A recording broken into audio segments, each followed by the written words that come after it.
Hello, welcome back to Oliver's Greenhouse. Now this video is dedicated to all of my lovely Patreon supporters whose continued support and tolerance have allowed me to buy these 2 kilo bales of sphagnum moss, grade A sphagnum moss from Chile, which is going to enable me to do a vast amount of repotting which is required in the early part of this year. So this video is dedicated to you guys. Thanks again.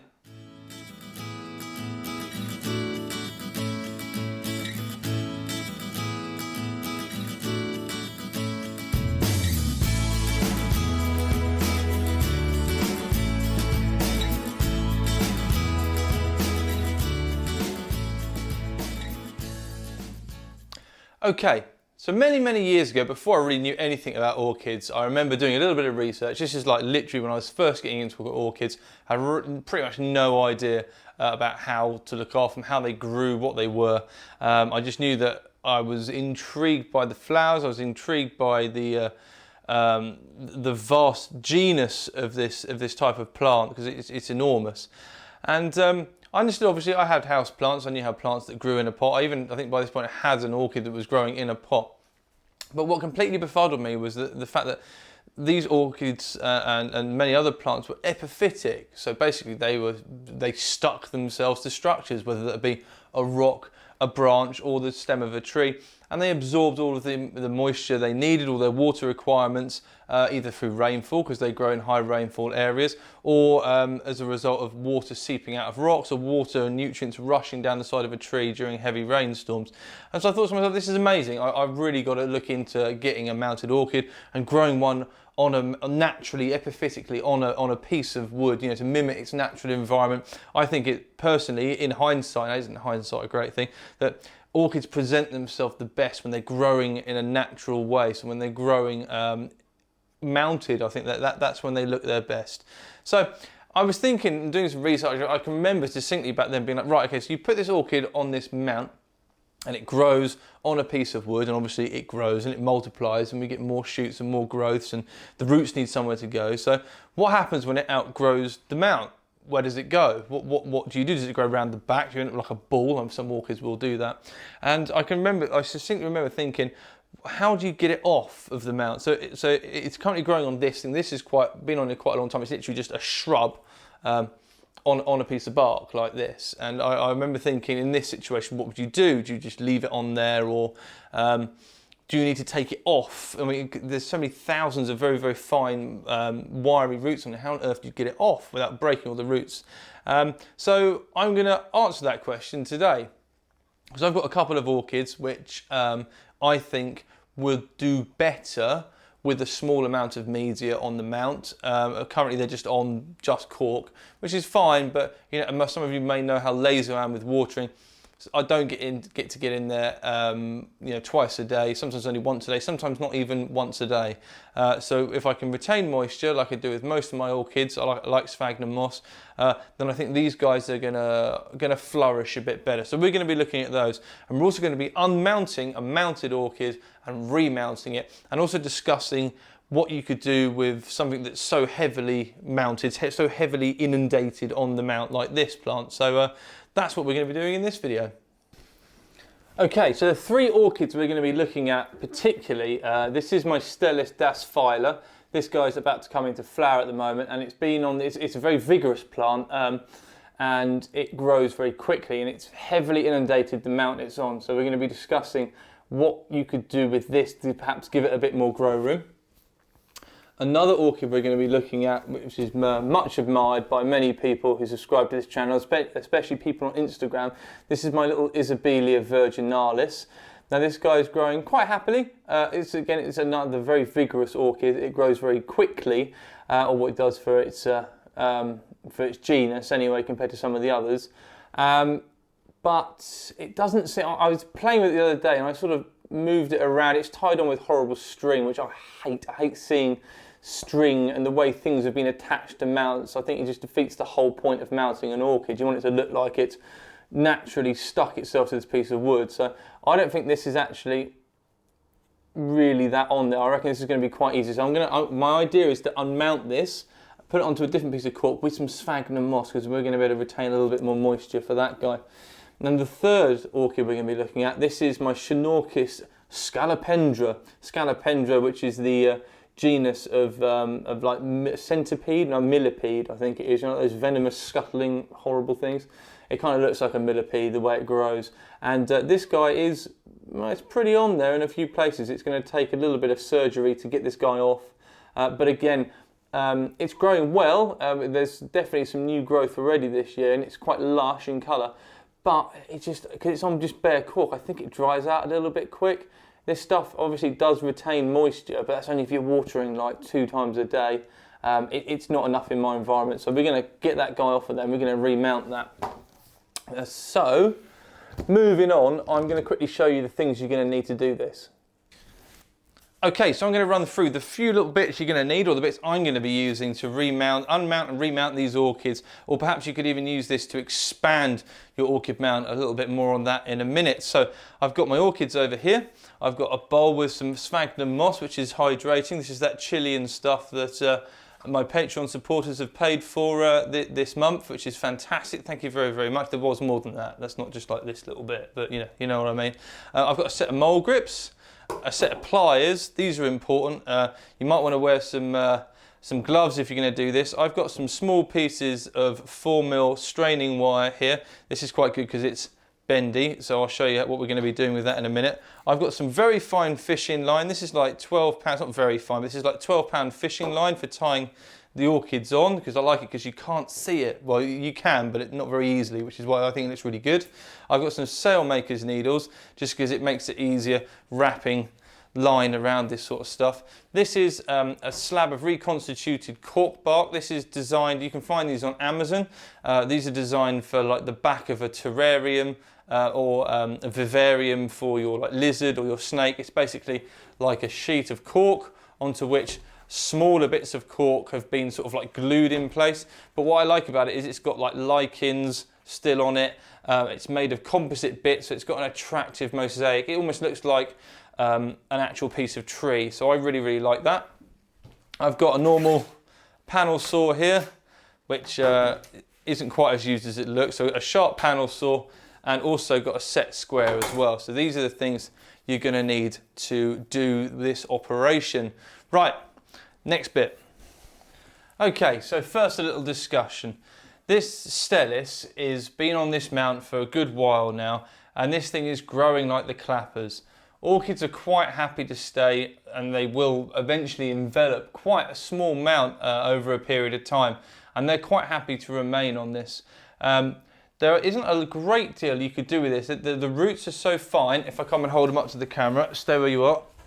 If I bring them up to the camera, hopefully you guys are going to be able to see this here. You can see, in fact, I'm actually going to take the radical step of zooming you guys in a little bit. You can see how fine the roots are. They've wrapped right the way around the mount here.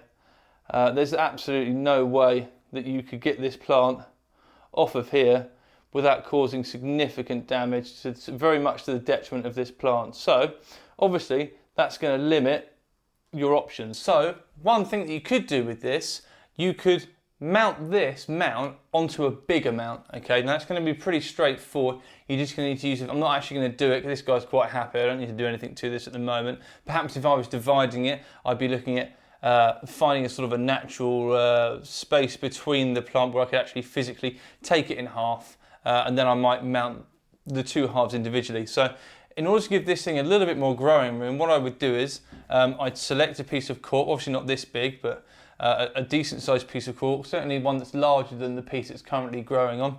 Cut it out so it's nice and square, attach a hook to the back of it, perhaps put a thin layer of sphagnum moss between the back of here and the new mount onto which it was going, like that. And I just tie the two together, because what's going to happen very shortly, I mean, especially if there's a bit of sphagnum moss, these roots are going to proliferate it onto the new mount.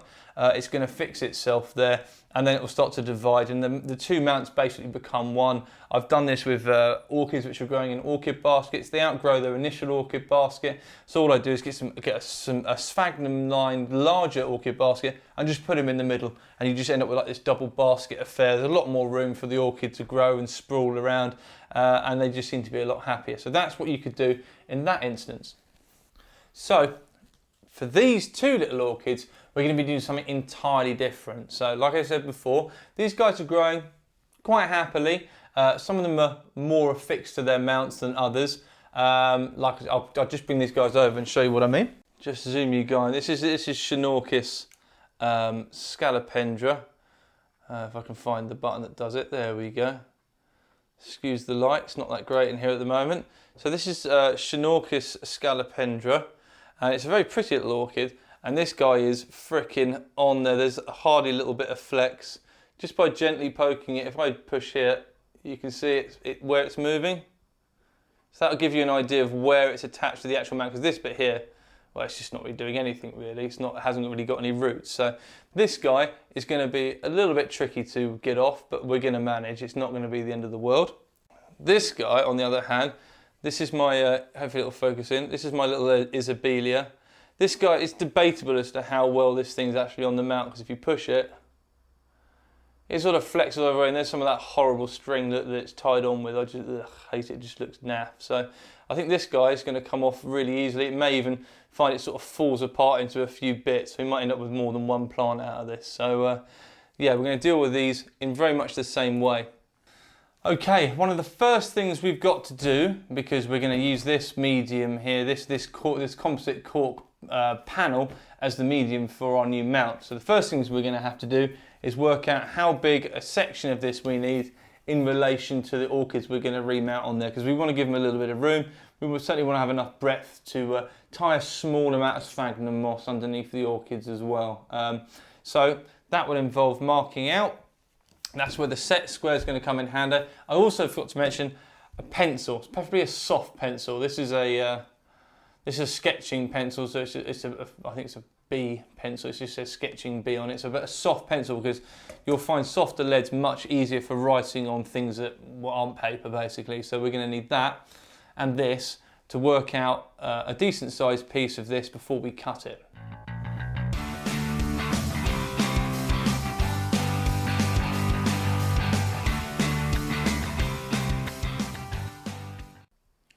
Okay, so that's the first one marked out roughly with the, well, I say roughly, pretty accurately with the set square. The next one is obviously to measure the next one, and I'm going to make use of, otherwise we're going to have a little bit of dead space. By the time this section is cut out, we're going to have a little bit of dead space here. So what I'm going to do is I'm going to measure this one this way, using this width as my starting point, to give it a little bit more room to sort of proliferate, because it seems to be a bit more of a sprawler, this guy. It tends to go sideways a lot, so I need to take that into consideration with whatever bit it is that I cut off next, because there's no point making it too small and having to unmount it. For this guy here, it's basically miniature orchids. I'm not expecting it to go super huge anytime soon, whereas this guy is a lot more prolific, so I need to make a bit more room for this guy. Okay, so we've got our equal size, well not equal size, we've got our new mounts cut out. Here they are. We've got a big one for the Isabelia. It's going to be much happier on that. You can already see that size is much more favourable for this guy here. And also we've got a nice new big mount there for the Scalopendra as well. So now we're getting down to the tricky bit. Just another thought as well, another reason why you might end up wanting to unmount an orchid that's mounted on bark like this is, after a little while, cork starts to break down and it just becomes brittle and nasty and starts to get a bit of a smell of decay. It's also exceptionally good at holding on to salts as well, fertiliser salts and minerals as well, which really accumulate in cork. So as well as it's always a good idea to rinse these mounts or to soak them, just submerge them in a pot of RO water, if you haven't got any RO water, rainwater, to wash some of that accumulation away. But inevitably they will reach a point where they degrade, and it's at that point you'll notice that some of the roots which are touching or going into the mount actually die when they touch it, and that's a good indicator there's too much salt build up in there. So that's another point for you. The next bit's going to be the tricky bit, so you have to pay attention. Okay, now this next bit is going to be super tricky. I'm going to be using a very sharp kitchen knife for this. Okay, this one I've just freshly sharpened. Another really good tool for doing this would be like the craft scalpels you use for cutting card out. That would be a most optimum device for this. So I'm going to just quickly cut this horrible string off the back of here, just so it's not holding the orchid on. I've got a sneaking suspicion it may be one of the things that's primarily holding this orchid together anyway. And I'm just going to give it a little tweak. So I'm going to sort of show you that. Just by pushing it, I can see where the orchid is attached. Now at the moment, there's a root which is going down. I'm going to try and zoom you in. Bear with me, hold on everybody. Okay, so hopefully you guys are going to be able to see this. So there is a root down here. If I push, you might be able to just see it. It sort of goes down in this area here. If I turn it on its side,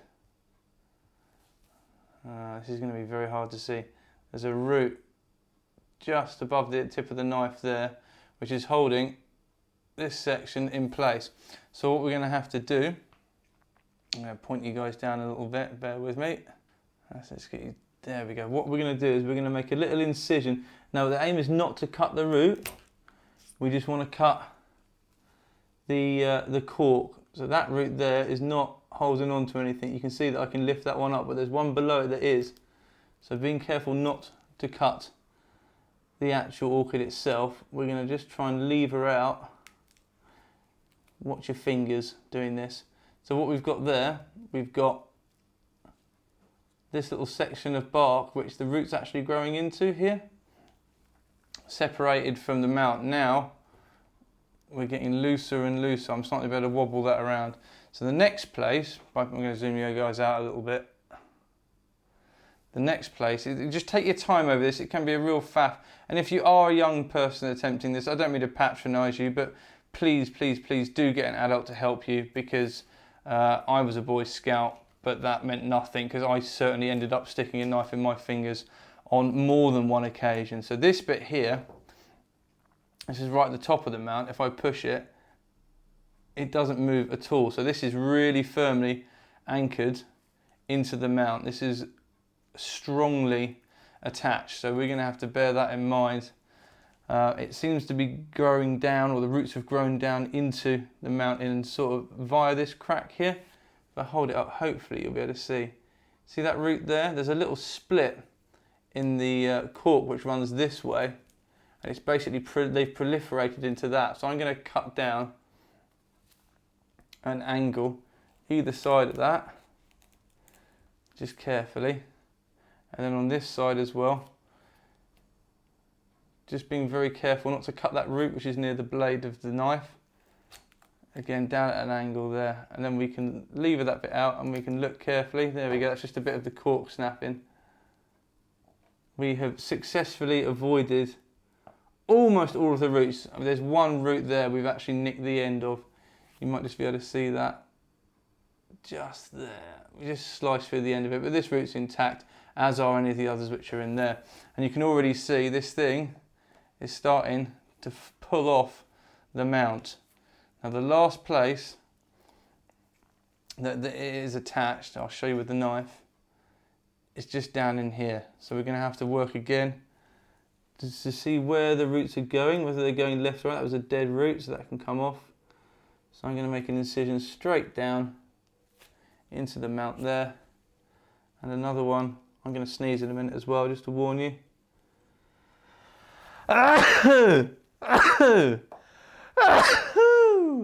Woo. Right, anyway, enough of that. Oh, damn it. So that's always going to be a risk. So I pulled too hard there, and that snapped off the last remaining root, which is now left down inside the mount.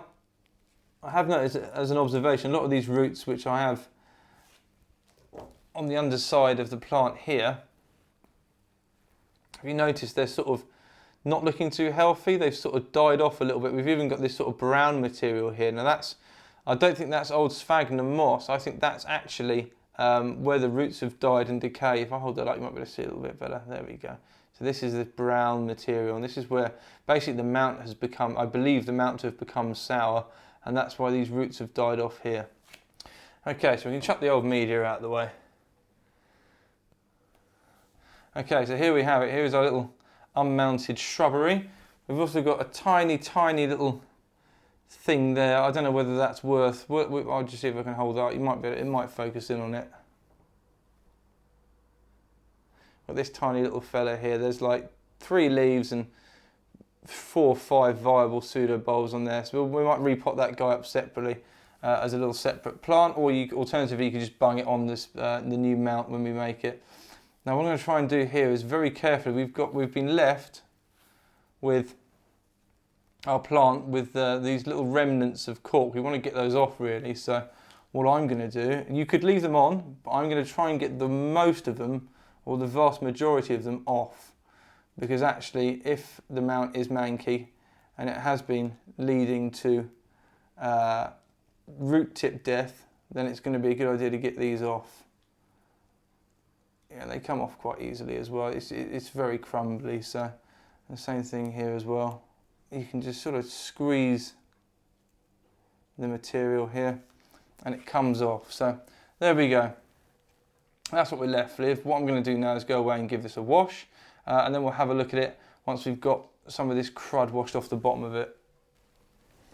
Okay, so I've cleaned it up, had a really good look at it. If I was going to divide this orchid though, now would be a good time to do it.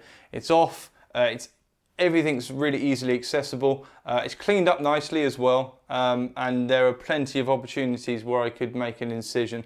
I'm not going to. I want this as a specimen plant, so we're gonna grow it on. And just to give you an idea of how well it cleaned up, I'll move you towards me again. Here we go, danger close now. Hopefully if I hold that up to the camera, you'll be able to see a lot of that brown manky stuff has come off the bottom of it, so we're pretty much fresh and ready to go. What I'll do now is I'll do the next one. I'll show you me doing it, but I'm certainly not going to talk through it. You get the idea by now, or hopefully you do anyway.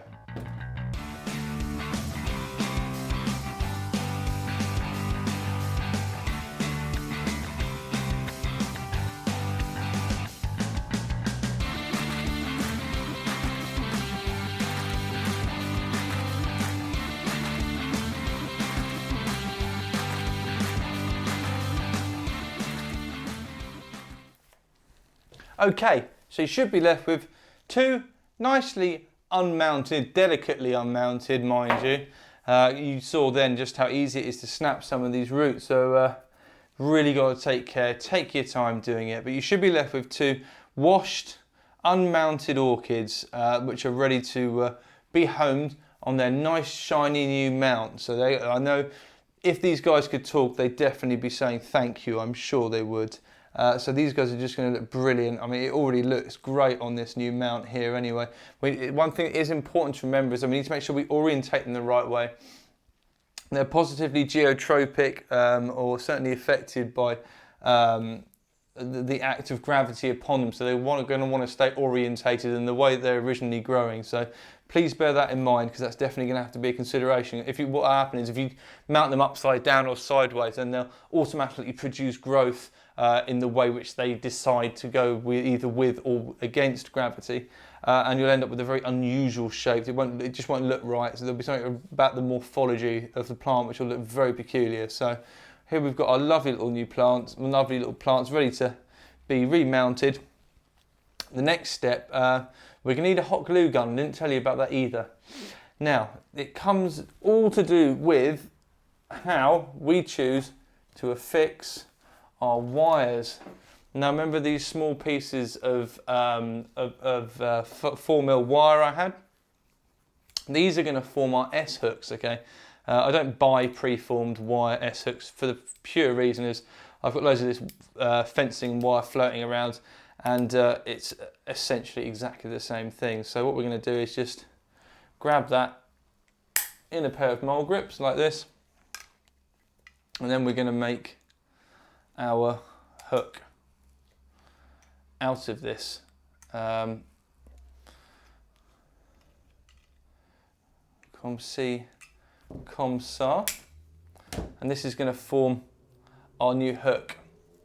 Now what we're going to do with this as well is, some people, it's not finished yet, some people will drill a hole through the back of the mount, so they'll drill a hole through here and they'll fix the wire through, and then it hangs like this. The trouble is you see the wire, and I don't like that. I like to be able to see that. I see that with the orchid on it, because that is a lot more attractive than having a bit of wire sticking out the top of it like that, it just doesn't look right. So by doing it the way I'm going to show you, you don't have to have that horrible thing to look at. Okay, so I wanted to save you the boredom of that bit really. It was only making some basic hooks out of these bits of aluminium. What is, I'll pick you up and move you, we can have a little look closer up. Just make them any old way. At the end of the day, they're just going to hook over a piece of plastic or whatever it is you're using to hang your orchids on. So don't go too mad, but also don't kill yourself over it either. Here are the little hooks I've made.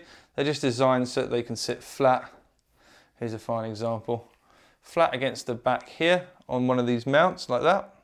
Nice and easy to do. Then we can glue them in place. So I would recommend gluing them in place prior to sewing the new orchids on, because the sheer fact it's a lot easier to attach the string to something, or the fishing line, or whatever it is you choose to use, when there's something actually there, if you catch my drift. Which way is this one going to go? I think that looks nice. Like that, I think. Don't be overly stingy with the glue. Get a lot on there. Once it's on, this stuff sticks like anyone's business anyway. It's not going to come off, so there we go. Right, just let those grow off now, let them cool down, and then we'll stow the orchids on. Okay, so as you can see, the glue's gone off on this now. This stuff really sticks on there super well. That is like, it's not coming off, and the beauty about it is when it's hung up on stuff, you can't see it because the hook doesn't poke through out the side, doesn't hang below it. It's just a lot tidier, so it's just like a little removable wall tile with your orchid on, and yeah, I think that's way more aesthetically pleasing.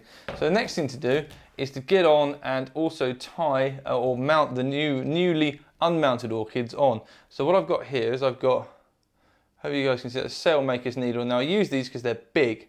They're big and they've got a big eye on the back of them as well, so you can actually see them when you're trying to thread on them. And onto that I've just got some fishing line, which is pulling through my hands now. And on the end of that I've got just a simple loop. Hopefully you guys can see that there. The reason we've got that loop in the end is so that when we've laid our orchid on it, we can put the loop like this over that, slide it down to near the glue, and then we're ready to wrap around the mount. Okay, so none of the none of this funny business sort of trying to tie knots halfway through, or once you finish, it's just a pain in the backside. So that's the easiest way that I've found it. So this is going to be, I'm going to move you a little bit closer as well so you can see this. This is going to be the mount on which I'm going to put the Schnorkis. It's the smaller of the two mounts that I'm using. I'm going to try and do this in such a manner as well that you're going to be able to see this. So over here I've got some of this nicely hydrated sphagnum moss. Now we're not going to use loads. What I'm looking for is long strands. So long strands like this. And I'm just going to lay them along the surface of the mount like this. Like that. Try and do this one-handed so you can actually see. But I think it's a good idea to look for long strands. What we don't want a thick mat, because what I'm aware of, this orchid likes to sort of not dry out, but to certainly not sit in water all the time. I think it would suffer from root rot quite quickly, but we want to give it enough sphagnum on here so that it actually does retain some moisture. I think it's going to only benefit this plant. So that's probably about it. There's about 7 or 8 strands on there. We'll put one more for good luck, just in the middle. We're looking for those long strands. Those are the ones I really want. There's some here in the pot. There we go. I'm going to hold that one there in the middle and just pop that down there like that. Right, okay. Next thing to do is to mount the actual orchid on it. We'll try and get you centre of shot so you can see.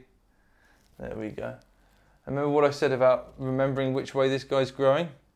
I think it's really important that it's kept in mind the direction the plant's actually growing in, and that some effort is put into actually trying to put it back into that position. So we want to try and keep it central on the mount like this. And the next thing to do is, once we've got it there, is just to sew it on. So remember that loop we had on the end of our fishing line? It's a nice, quick, easy job. Just to lift this up, slide that loop, if I show you, just slide that loop over there, like that. And then we've got an easy means of tying our orchid in place. And it doesn't have to be super tight. In fact, I would say doing it loosely is better. But we want it on there enough that it's going to stay in place whilst not causing any significant problems for the orchid.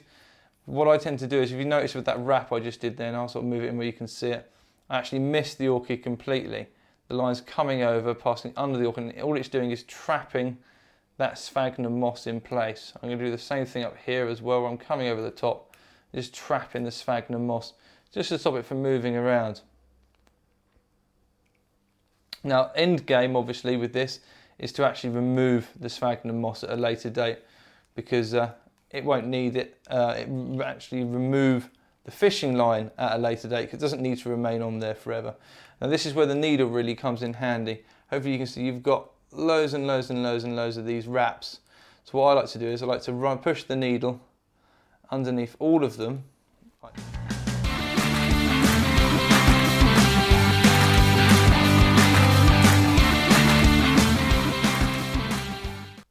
Okay, so that's these two fellas all remounted. So in this video, we've unmounted, mounted orchids. We've discussed the reasons why you might want to unmount a currently mounted orchid, and then we've actually remounted some orchids as well. And you can see they look so much more presentable on these new mounts. Vastly more attractive. You can't see any hooks the way they hang, and yeah, I think that's a job well done. So hopefully you've taken something or learned something during this video. If not, at least taken something away. Don't be afraid to experiment, but just goes to show, you can get these guys off of mounts if you want to, and there are many reasons why you may want to follow that course of action. So thanks again for watching. Please stay tuned. Plenty more content coming up this year. Need to free up a bit of space on the old hard drive though.